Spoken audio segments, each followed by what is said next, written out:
Welcome to the worst podcast on YouTube. This is Stephen J. Morris of the Late Boomer Show, coming to you from the Catskill Mountains.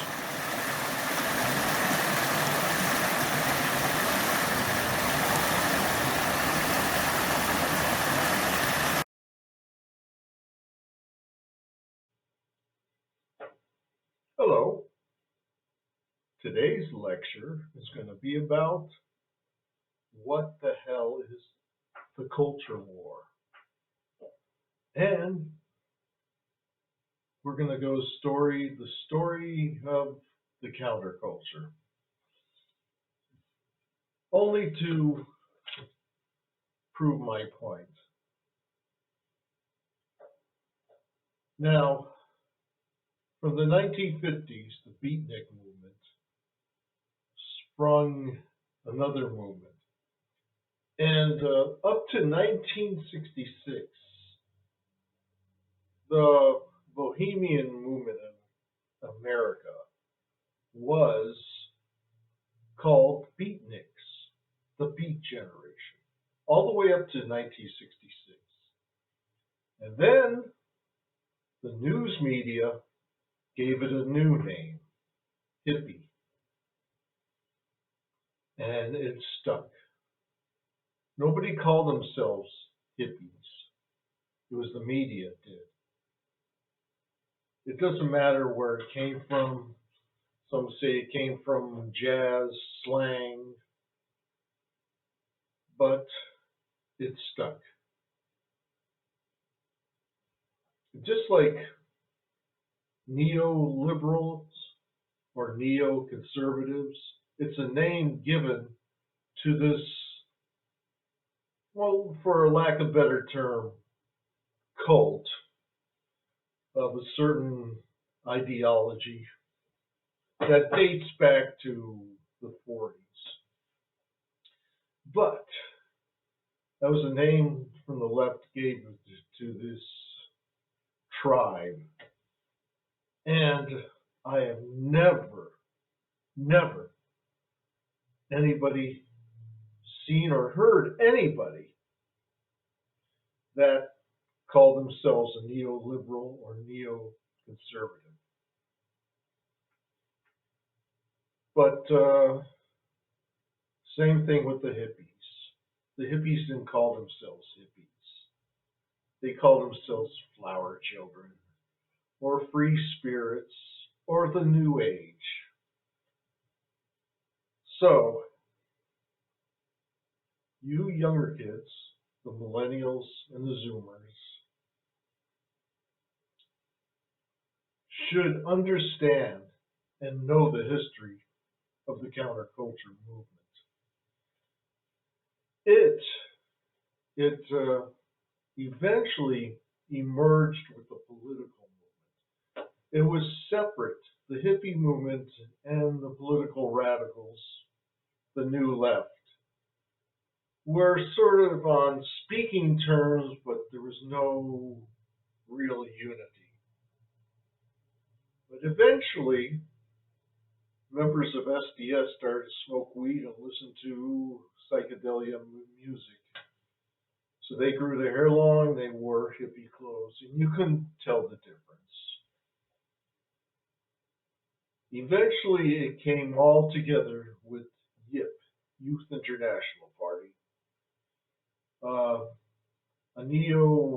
It was a neo-anarchist group. There was a lot of Maoists too. I was one in the Yippie movement. I called myself a psychedelic Maoist. Now, so what am I leading up to? At that time, everything emerged to be combined. There was alternative this and alternative that. There was alternative music, alternative medicine, alternative science, alternative religion, which now is called the New Age movement. Then out of that came the New Age left. And that's what these conservatives, that's what they stereotype. The New Age left and the social justice warriors. Social justice warriors never existed. Political correctness was mocked and ridiculed back in the 70s by the likes of people like me. But I'm not going to get into the history of that. That's not what I'm talking about. You got to understand, in order of what this culture revolution is, believe it or not, is modeled after Mao's Cultural Revolution. So the right decided to have a war on hippie culture. Yeah, that's what this culture war is about. To destroy all remnants of the hippie influence. All of it. So the culture war is to anything that smacks as liberalism is plastered with the label woke. Woke was a black terminology. It was colloquialism for being aware. But the right, being as they are, don't have a creative thought in their head. Misappropriated it. So they wanted to establish the culture of Judeo-Christian, which means everybody's a Christian, everybody is a conformist, everybody believes in Jesus. And that's what the culture war is. Nothing about no more free love, open marriages, anything. Now, they claim they are the victims. They are the victims. We're trying to take away their guns, take away their religion, take away their freedom to oppress people. That's what the freedom is. They're all about freedom, but negative freedom. The anti-authoritarian left, which is us, we are for positive freedom. They are for negative freedom. They want free speech. They want to monopolize free speech. They want everybody to look the same, talk the same. And why?